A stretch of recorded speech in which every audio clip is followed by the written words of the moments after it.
welcome back to my channel. Jadi di video hari ini aku lagi mau ngobrol sama salah satu desainer Indonesia yang senior ya, Kobili ya. Wow, Dan senior, seniornya itu tua. maksudnya bukan in terms of umurnya ya, Umurnya juga. Bukan masa umurnya, tapi karyanya udah dikenal sama orang Indonesia, udah lumayan lama banget, panjang karirnya, dan udah sukses lah di bidangnya. Amin. Jadi hari ini aku kolaborasi sama Kobili Chow. Yeay, Halo Ko. halo juga Kim. Makasih loh sebelumnya udah diundang ke YouTube channelnya kamu. Kayak wow, senang banget, ini kayak suatu kehormatan banget bisa ada di YouTube channel kamu. Kebalik dong Kobili. Aku justru malah yang seneng banget Kobili mau datang ke channel YouTubeku yang subscribernya baru berapa nih? Gak apa-apa. Nah, karena Kobili kan desainer Indonesia yang memang senior banget. Wait. Koreksi. Enggak senior banget sih, ada yang lebih senior dari aku. Maksudnya dibanding aku lah. Ah, iya. Seniorku. Oke, baik, Kim. Biar kita juga bisa tukar point of view ke viewers juga, dan belajarlah dari experience Kobili yang lama di fashion industry Indonesia. Ya, boleh banget. Nah, aku mau tanya nih, Kobili kan sempat menjuarai LPM, Lomba Perancang Mode, kalau nggak salah tadi tahun 2007 ya Kobili ya. Betul, udah lama banget pokoknya. Cerita awal join LPM pertama itu gimana kok? Nah, jadi memang karena dulu ya di masa itu, LPM kan memang satu ajang yang sangat luar biasa tuh untuk penetrate ke industri fashion kan. Ya, benar. Jadi ya udah satu-satunya jalan. Jadi kayak itu satu-satunya jalan yang bisa diambil, ya udah coba deh. Nah akhirnya ya udah masuk dan tiba-tiba udah jadi aja gitu kan. Singkat cerita, udah mulai masuk di industri itu kayak banyak banget kesempatan yang datang, ditawarin ini itu buat show di sini di situ, kemudian ditawarin nggak cuma di majalah yang bikin saya menang itu, tapi juga dari majalah-majalah lain gitu. Akhirnya ya udah deh kayak oke, harus lebih semangat nih karena sangat disupport oleh media-media yang ada pada saat itu gitu. Dan berkembang deh sampai dengan ya perjalanan karir saya kayak lumayan banyak dibantu oleh media sih. Mantap. Jadi Kobili kan sekarang akhir-akhir ini kesibukannya aku lihat ada fashion course nih. Jadi kalau kita ngobrol tentang fashion, nanya tentang pengalaman udah tepat banget karena Kobili ini udah ada fashion course. Biasanya kalau teman-teman bayar untuk ngobrol sama Kobili ini gratis ya nonton di YouTube ini. Jadi teman-teman juga bisa manfaatkan sebaik mungkin ya Kobili ya untuk ngobrol-ngobrol nonton sama Bisa banget dong, bisa banget. Oke. Jadi aku sempat lihat Kobili itu sering kolaborasi juga ya. Waktu kapan ada collaboration sama Star Wars. Terus yang aku paling suka sama desain Kobili itu karena Kobili kan juga punya base fotografi kan ya Kobili. Jadi printnya itu kadang-kadang dari foto yang Kobili collage gitu. Terus yang aku inget banget desain Kobili itu yang waktu di Jakarta Fashion Week yang judulnya Macet kalau nggak salah ya Kobili ya. Nah, Kobili itu bisa betul banget. kepikiran punya desain dari fotografi itu karena memang Kobili hobi foto atau asal coba-coba dulu awalnya? Oke, pertama-tama pengen ucapin terima kasih, kamu udah research ya berarti kan tentang ya ada Star Wars, ada ini, ada itu. Ya itu memang hal yang menarik sebenarnya dalam perjalanan karir saya sebagai seorang fashion designer. Nah, tentang fotografi, sebenarnya dulu saya juga berprofesi sebagai seorang fotografer fashion dan juga pre-wedding. Akhirnya kayak kemampuan untuk foto-foto itu tuh jadi kayak terasah kan. Nah, sampai dengan akhirnya saya memutuskan untuk jadi fashion designer, itu sebenarnya banyak stok-stok foto yang udah ada, yang foto-foto lama gitulah. Akhirnya saya pakai buat collage, buat detail atau ornamen di printan saya. Itu seru banget sih. Dan waktu itu cerita menarik tentang ya karena kamu udah mengangkat nih tentang si kemacetan ini. Sebenarnya itu adalah momen yang spesial.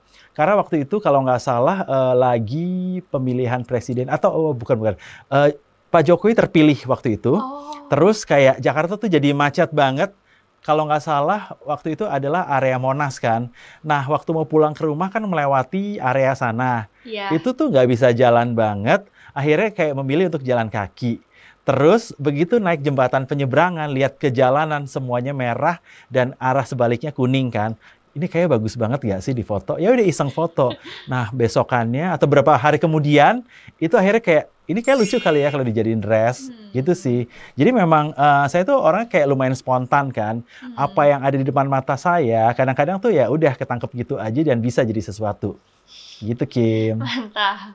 Nah, kalau teman-teman mau belajar lagi tentang prints, mungkin bisa lah ya daftar ke kelas Kobili Fashion Course. Aku sempat lihat juga ada course bikin print tuh teman-teman. Karena Kobili ini printnya juga sempat ada. Iya. Sempat ada. Karena Kobili ini printnya bukan hanya fotografi, tapi Kobili itu juga jago ngelukis di fabric. Wow. Terus jago ngelukis juga. Jadi teman-teman juga kepoin. Kim terbang nih Kim terbang. Kamu banyak memuji. Enggak dong, kan kita bicaranya fakta, masa memuji sih. Oke, thank you. Nah, Kobili kan setelah LPM, setelah runway kan Kobili aku lihat juga banyak fashion show. Tapi kan Kobili juga salah satu main bisnisnya itu di wedding ya, Kobili. Karena kan Kobili adalah desainer Indonesia yang dulu pegang wedding banget deh. Sampai Kobili memutuskan untuk tidak gitu, itu tahun lalu nggak sih? Dan aku cukup shock gitu di Instagram. Iya. Di runway itu bisa koleksinya kita jual lagi atau perbanyak kalau misalnya ada yang mau nih Kobili kan. Nah, kalau koleksi wedding kan harus one of a kind, harus special. Kobili itu cari inspirasi bikin gaun wedding itu di mana sih? Oke, so ngobrolin dulu tentang berhentinya ya. Kenapa berhenti dari bisnis wedding? Jadi sebenarnya memang udah dari beberapa tahun yang lalu kayak udah ngerasa cukup gitu loh untuk personal order. Maksudnya made to measure, terus kayak yang orang datang mengutarakan keinginan, terus saya bikinin. Nah, cuma kan along the way kayak dalam hidup ini ada banyak hal yang menarik yang ingin saya lakukan gitu. Bener. Nah, jadi kenapa saya berhenti? Sebenarnya memang dari beberapa tahun lalu udah memutuskan bahwa kayaknya udah cukup nih untuk terima personal order. Bukannya tidak suka ya dengan berkarya untuk membuat gaun pengantin atau tidak suka dengan penghasilannya. Tetapi dalam hidup tuh kadang-kadang kita ada yang namanya prioritas kan. Nah, sekarang ini itu bukan jadi prioritas lagi. Ada hal lain yang lagi pengen diurus sekarang gitu. Terus mungkin banyak yang ngelihat kayak pekerjaan ini adalah pekerjaan yang mudah, pekerjaan glam.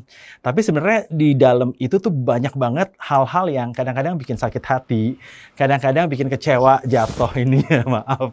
Ya kadang-kadang banyaklah hal-hal yang bikin sedih juga. Jadi kayak ya udah karena udah merasakan asam garam dari bisnis ini, saya pikir sekarang udah saatnya untuk berhenti. Nah, jadi setelah sekian lama, akhirnya ya udah selesain aja. Dan sebenarnya sampai dengan kita ngerekam ini masih berlangsung ada satu project lagi yang akan dikelarin 2 minggu ke depan. Nah, itu benar-benar udah project terakhir. Sebenarnya kayak dari tahun 2018 itu ceritanya pengen kayak final curtain gitulah, pengen saya dadah-dadah gitu kan. Tapi ya itu, klien datang terus kan, kayak adik saya belum nikah loh. Ini waktu ini dia tuh udah pengen banget pakai baju kamu apa segala. Nah, ya udah akhirnya luluh lagi. Sekarang kayaknya udah nggak bisa gitu loh. Jadi ya udah deh harus bulatkan tekad untuk ya udah kita stop ya sampai di sini aja gitu. Jangan sedih. Saya tetap berkarya kok di bidang fashion. Bukan berarti bisnisnya tutup, bisnisnya ada. Salah satunya adalah ya ini seperti mengajar dan juga ngonten sama Kim ya kan. Nah, ini adalah salah satu hal yang akan saya lakukan tetap juga berkontribusi nantinya. lah gitu, ya Kim. di bidang fashion, tapi mungkin caranya lain ya Kobili ya. Betul. Karena kan sebenarnya kalau mengajar juga lebih banyak betul. manfaat juga nih buat junior-juniornya kayak saya, bisa belajar dari Kobili lah. Menggali ilmu yang banyak dari Kobili. Ya, kita saling belajar lah ya, Kim. Betul. Aminkan nah, tadi ya. aku sempat tanya, Kobili dapat inspirasi untuk one of a kind wedding dress itu dari mana? Mungkin ngelihat dari body type customer-nya, atau dari mananya nih Ko Billy?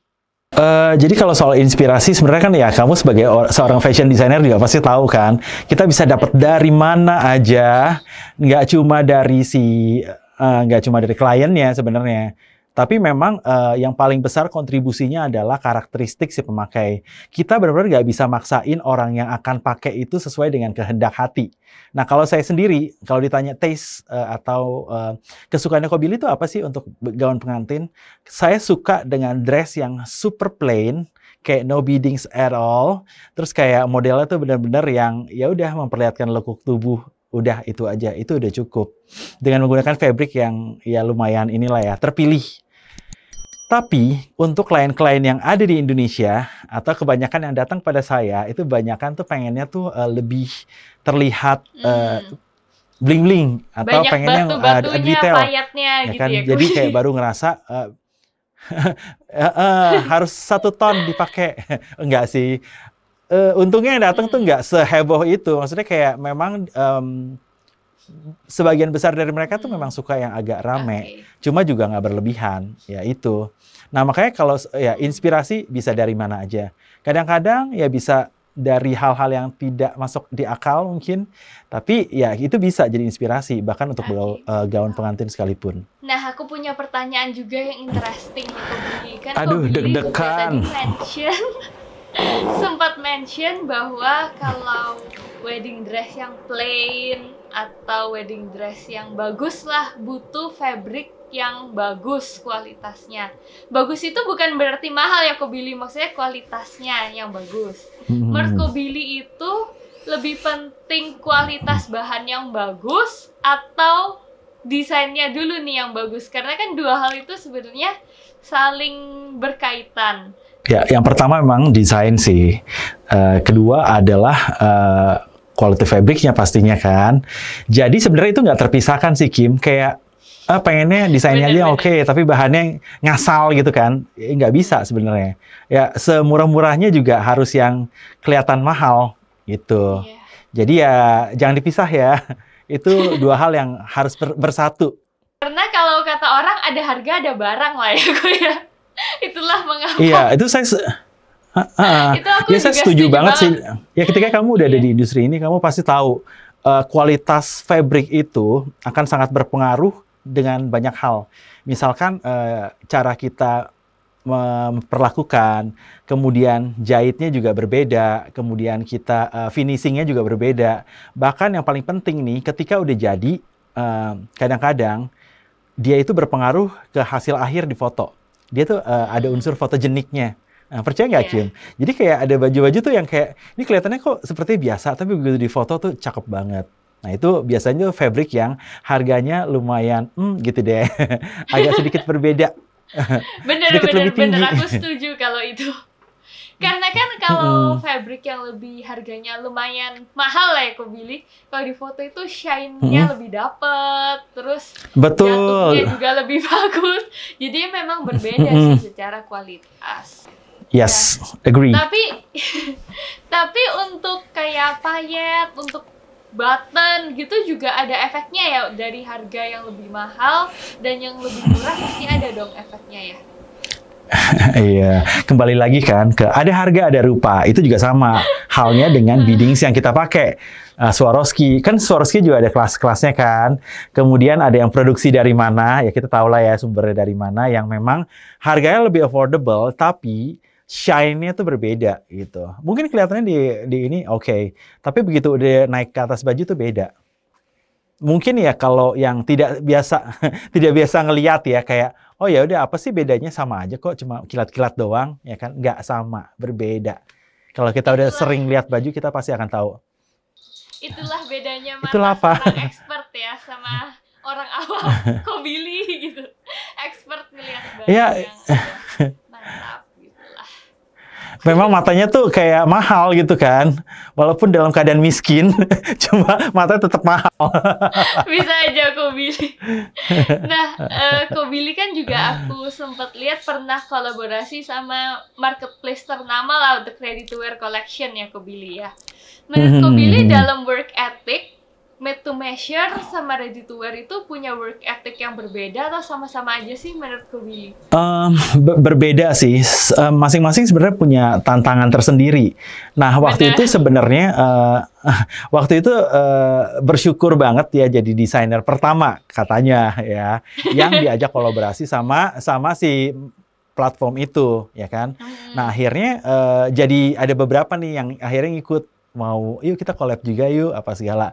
Nah, waktu itu nggak terlalu serius buat ngurusin ready to wear, karena ya gimana ya, ibaratnya kamu punya pacar ya kan, lebih dari satu, pasti bingung kan ngaturnya kan. So ini sama, ketika kamu punya brand terus kayak kamu pengen pecahin ke sana sini, itu juga akan susah buat fokusinnya. Benar. Jadi akhirnya saya berpikir kayak kalau memang mau serius untuk ngerjain ready to wear, itu harus benar-benar all out, harus memberikan yang terbaik gitu loh. Nah, makanya sebenarnya sekarang ini ada sedikit bocoran lagi nih, Kim. Ketika saya tidak bikin lagi baju made to measure, sebenarnya saya lagi mempersiapkan untuk membuat koleksi ready to wear. Gitu. Widih. Fansnya Ko Billy nih siap-siap pantengin di Instagramnya Ko Billy ya. Siapa tahu dalam waktu dekat lah launchnya. Sebenarnya udah ada kisi-kisi. Jadi kayak ya mungkin Kim juga udah sempat lihat ya, kayak ya adalah yang udah dikasih teaser sedikit-dikit gitu kan, kayak orang tuh udah mulai tergugah aja, aku pengen dong kok, ya kan. Ya sebenarnya itu kan shape-shape yang dipakai untuk gaun pengantin kan, karena saya tuh memang suka banget ngelihat perempuan dalam keadaan memakai baju yang memperlihatkan badan gitu loh. Gitu. Oke, jadi Ko Billy kan udah mau merambah lebih serius lagi lah ke bisnis ready to wear nih. Persiapannya apa aja sih kok kayak buat orang awam untuk bikin brand selain dana dan koleksi? Menurut Ko Billy yang penting apalagi tuh untuk mempersiapkan brand baru ready to wear? Kalau Ko Billy kan memang udah establish namanya S Billy Chong. Kalau orang awam nih yang mau bikin brand kan bingung nih. Apa aja sih yang harus dipersiapkan? Gitu. Oke, mental. Jadi selain uang ya, mental itu juga. Iya, itu penting banget, Kim. Ada saatnya kita bikin koleksi itu bisa frustasi kan. Kayak ini bikinnya kok jelek gitu kan. Ya kan, kayak ini nggak ada yang nggak bener. Ya kan, itu pasti frustasi gitu loh. Nah, itu harus berpikir bahwa ini adalah proses. Jadi harus menikmati prosesnya. Mungkin di awalnya nggak oke, atau belum diterima dengan baik, atau orang kayak ngerasa, ih desain lo kok aneh banget gitu kan. Kayaknya nggak ada yang mau pakai deh, atau nggak ada yang mau beli deh. Nah, itu jangan sampai ada perkataan-perkataan yang bikin drop.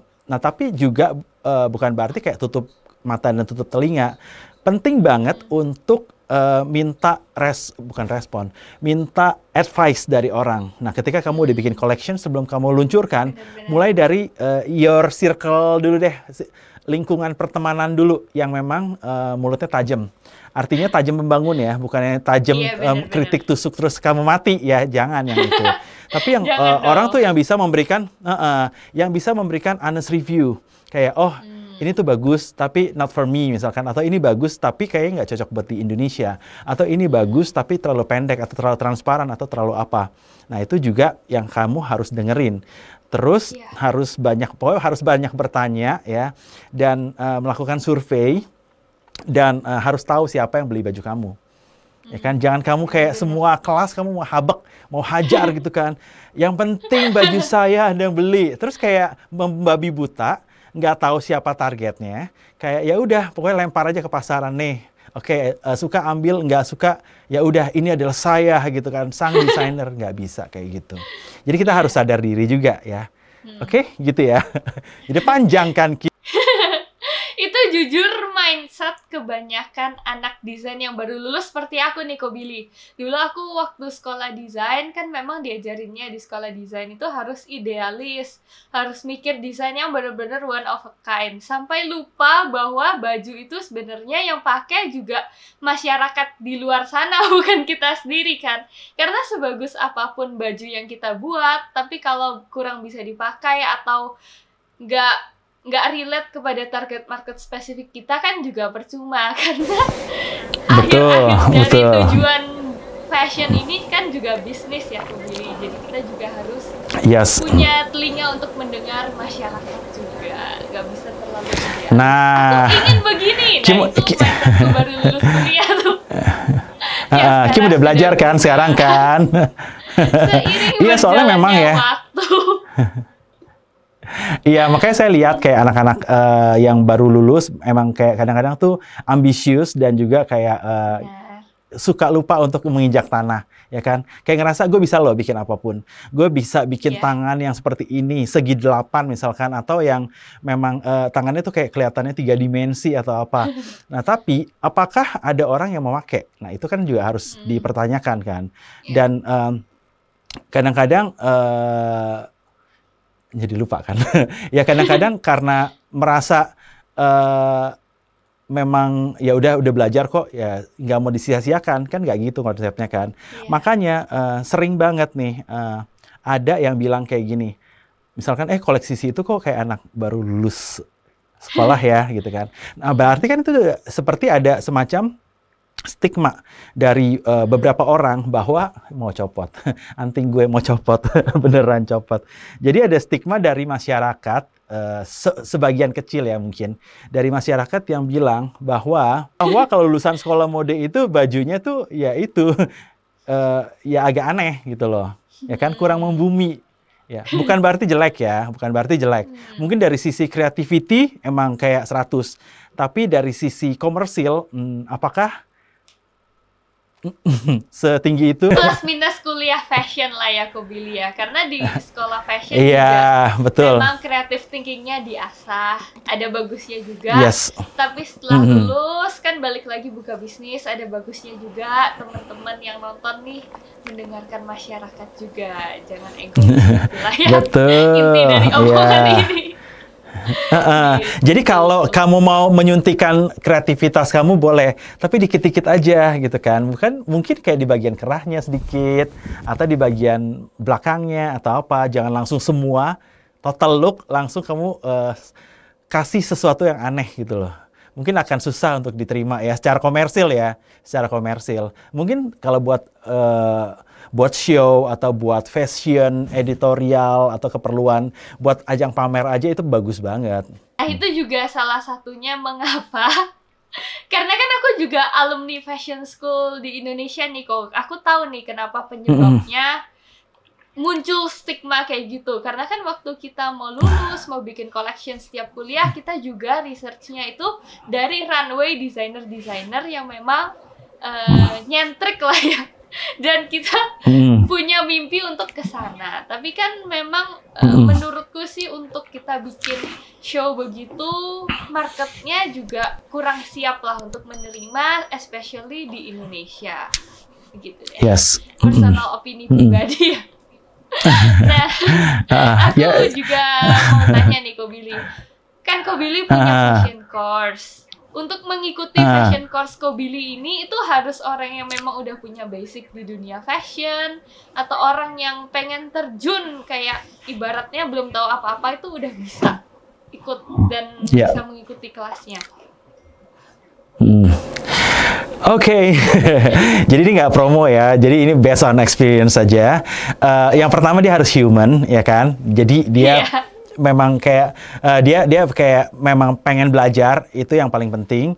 Karena kan belajar ini konsepnya adalah lewat online. Nah, jadi kalau tidak punya dorongan yang sebesar itu, mungkin agak sulit untuk mengikuti, ya kan? Karena kan kita memang harus banyak aktif kan, ya kan? Walaupun udah ada schedule atau apa, ya tetap harus ini juga gitu loh. Punya drive dari diri kamu sendiri untuk yang mau ikutan kelas. Nah, apakah ini sebenarnya ini buat umum sih, buat siapa aja.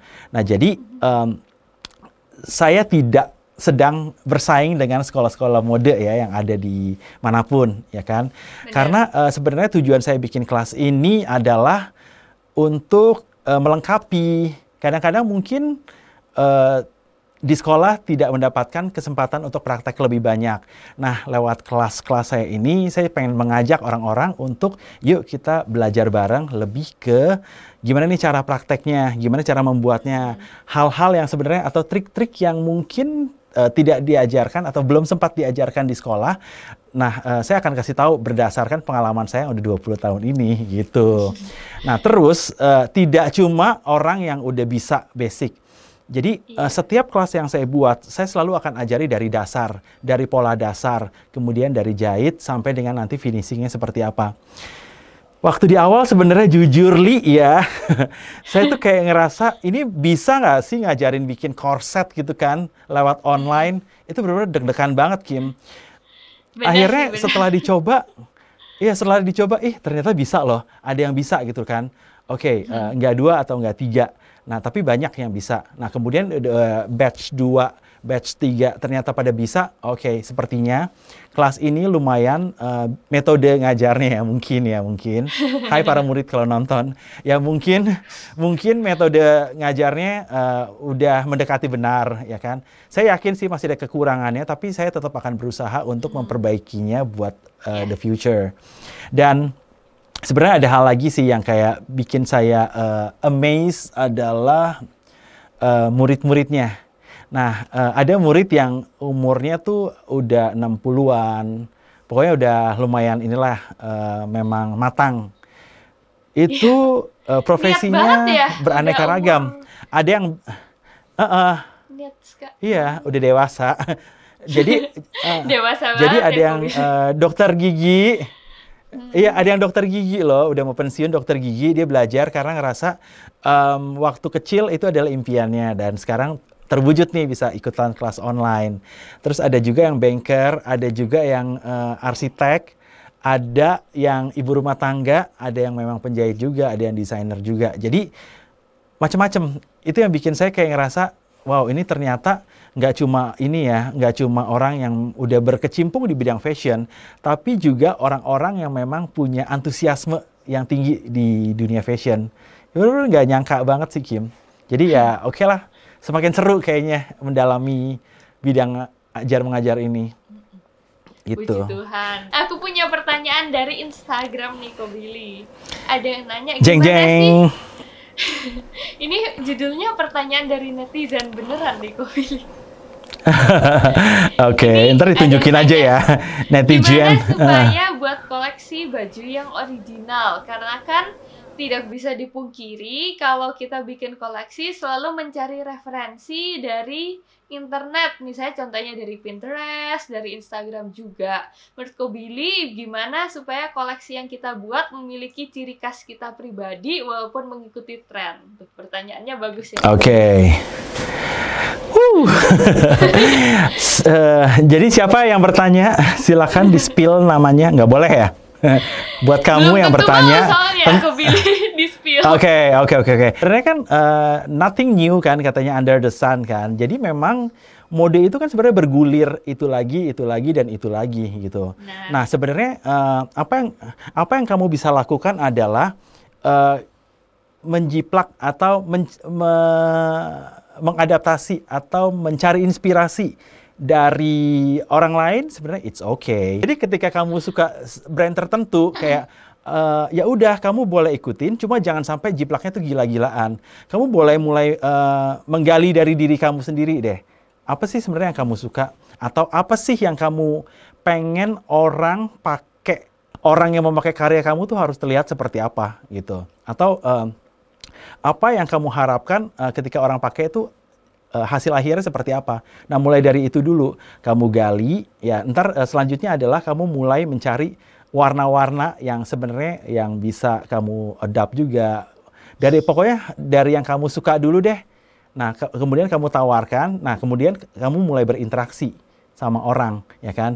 Nah, jadi menurut saya ketika dalam proses pencarian jati diri, jangan selalu tentang diri kamu sendiri, tapi juga harus melibatkan orang lain. Ya, mungkin bisa melibatkan pacar, ya kan, orang tersayang, atau siapapun kamu boleh libatin. Yang paling penting memang harus melibatkan your customer gitu loh, karena dia yang akan mensupport bisnis kamu untuk tetap ada atau kamu mati, ya kan, gitu. Ko Billy dari tadi nyenggolnya melibatkan pacar terus nih Ko Billy. Jeng jeng. Iya karena cinta itu benar-benar bisa jadi sumber inspirasi banget loh, Kim. Percaya nggak? Nih ya, Percaya. banyak momen yang kita tuh bisa create dari feeling kan. Karena kita bekerja kan memang lewat feeling kan. Nah, ketika kamu lagi falling in love misalkan, karyanya mungkin a bit warna-warna yang blushy gitu kan. Mungkin ada pink, ada warna salmon, pokoknya warna-warna yang lagi merekah gitu deh. Nah, ketika kamu udah mulai berantem, mulailah keluar hitam ya kan. Oh, itu putus. Langsung hitam putih Kalau lagi gitu ya aku bilang. enggak. Kalau lagi berantem biasanya warna-warna yang keluar tuh abu-abu ya kan, feeling blue ya kan, biru tua. Yang Nah, itu tuh biru tua, merah tua gitu lah. Pokoknya gelap semua gitu aku bilang. ya, yang dark itu menggambarkan situasi hati. Nah, itu sebenarnya beberapa desainer itu bisa dilihat warna-warnanya itu mencerminkan feeling sebenarnya, ya kan? Benar. Kalau Kim kan sekarang tuh warna-warnanya merah, orange, pink, kayaknya lagi falling in love ya, Kim. Puji Tuhan sih saya selalu bahagia apapun kondisinya aku Oh, bilang. baik. Oke, Kan baik. inti Spill dari pacarnya hidup Kim. bersyukur gitu kan. Ko Billy kan sering bikin baju pakai print. Selain fotografi dan painting gitu, menurut Ko Billy apa sih yang bagus juga untuk dijadikan print kalau orangnya nggak bisa menggambar? Misalnya aku ingin membuat print baju tapi tidak bisa menggambar. Menurut Ko Billy ada solusinya gimana tuh, Ko Billy? Yang pasti dia harus punya taste dulu ya. Taste. Sebenarnya kayak soal print, kita bisa minta orang lain untuk bikin kan sebenarnya. Tapi kalau misalkan kamu pengen bikin sendiri, ya udah, cara yang paling mudah adalah sebenarnya gini, kayak kamu pakai cat aja ya, cat tangan kamu kasih cat, kamu tinggal ceplok-ceplokin aja, sebenarnya itu udah menjadi motif, udah jadi pattern. Nah, itu kalau jadi baju itu pun tetap akan bagus. Aku mau minta saran atau advice atau wejangan lah, kalau orang Jawa kayak aku nih kan wejangan gitu. Wejangan ya. Wejangan buat desainer muda yang baru lulus sekolah desain, dia harus ngapain sih sebelum bikin brand atau step awal bikin brand? Buat adik-adikku yang pengen start bisnis fashion, lakukanlah. Jangan terlalu, maksudnya ya tetap harus dengerin orang. Maksudnya kalau ada yang menghalangi jalan kamu, jangan langsung berhenti ya. Tapi ya kamu juga harus tetap realistis dan tetap menjaga keseimbangan. Artinya tetap harus injak bumi. Ya maksudnya ya sebagai seorang fashion designer atau yang kamu yang akan bikin brand, pastinya punya banyak impian kan. Nah, di saat bermimpi itu jangan lupa untuk bangun ya, jangan lupa untuk wujudkan, dan jangan lupa juga untuk ingat kamu harus injak bumi ya. Jangan ngerasa ya karena kamu udah jago desain terus kayak everybody will loves your collection. Nggak selalu tentang itu. Dunia fashion itu lumayan kejam dan ya kamu harus juga pintar bergaul gitu. Terima kasih banyak Ko Billy udah hadir di channel ini. Teman-teman juga bisa kepoin Ko Billy di Instagramnya Ko Billy @billy_chong. Dan juga TikToknya Ko Billy kan ngehits banget, jangan lupa thank you, Kim. Ya. Oh, wow. Sering banget Ayo jadikan 1 juta. Enggak, sesekali aja kok. Jadi teman-teman yang nonton, terima kasih banyak udah nonton sampai akhir. Jangan lupa di like, comment, share, dan subscribe channel ini. Dan see you in the next video. Bye-bye!